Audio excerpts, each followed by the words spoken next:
64 গ্রাম oxygen পাওয়ার জন্য কত গ্রাম potassium chlorate প্রয়োজন? আমাদের এই পটাশিয়াম ক্লোরেটকে যদি ভাঙা হয়, পটাশিয়াম ক্লোরেটকে ভাঙলে তাহলে যেটা KClO3, এটা হচ্ছে পটাশিয়াম ক্লোরেটের সংকেত। একে ভাঙলে আমরা পাচ্ছি KCl প্লাস O2। আর এটা বিক্রিয়াটি ব্যালেন্স করার জন্য O2-র সামনে 3, এদিকে KCl এর সামনে 2 এবং KClO3-র সামনে 2 দিয়ে দিলাম। এখন আমাদের প্রশ্নের মধ্যে এই KClকে কিন্তু কোনো নিয়ে টানাটানি করেনি, আমাদের এখানে টানাটানি পড়েছে এই দুজনকে নিয়ে। তাহলে আমরা এই দুজনের আণবিক ভরটি আলোচনা করব। 2 গুণিতক K, যার মান বলেছে 39, প্লাস Cl এর মান বলেছে 35.5, প্লাস O এর মান বলেছে 16। 3টি ও রয়েছে, 3 দিয়ে গুণ দিয়ে দিলাম। আচ্ছা, এটা আমরা ক্যালকুলেশান করব এখন।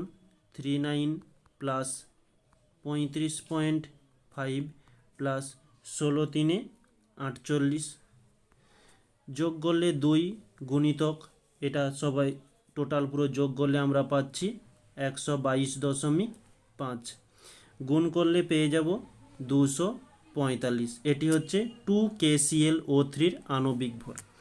এখন O2 অক্সিজেনের কথা বলেছে, তাই অক্সিজেনেরও আণবিক ভরটিকে নির্ণয় করব।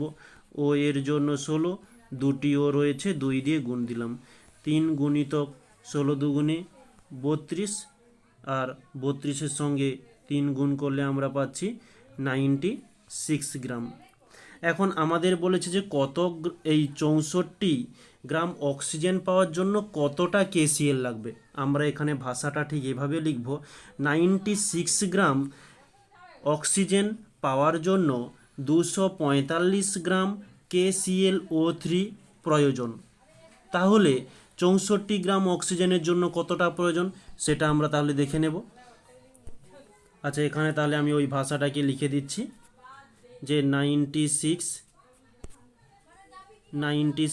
গ্রাম O2 পাওয়ার জন্য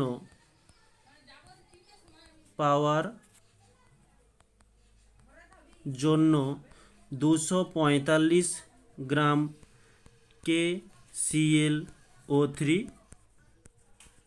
প্রয়োজন। নেক্সট, তাহলে আমাদের যেটা বলেছে যে 64 গ্রাম O2 পাওয়ার জন্য কতটা দরকার, 245 বাই 96 ইন্টু এদিকে 64।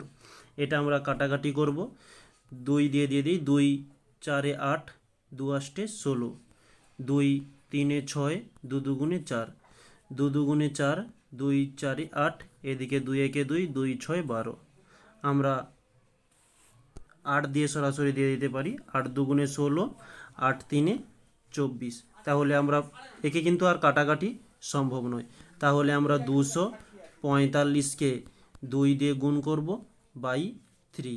245কে 2 দিয়ে গুণ করলে পারছি 490 বাই 3। এটা ক্যালকুলেশন করলে 163.34 এতটা KClO3 প্রয়োজন। ওকে, এটি তাহলে আমাদের অ্যান্সার।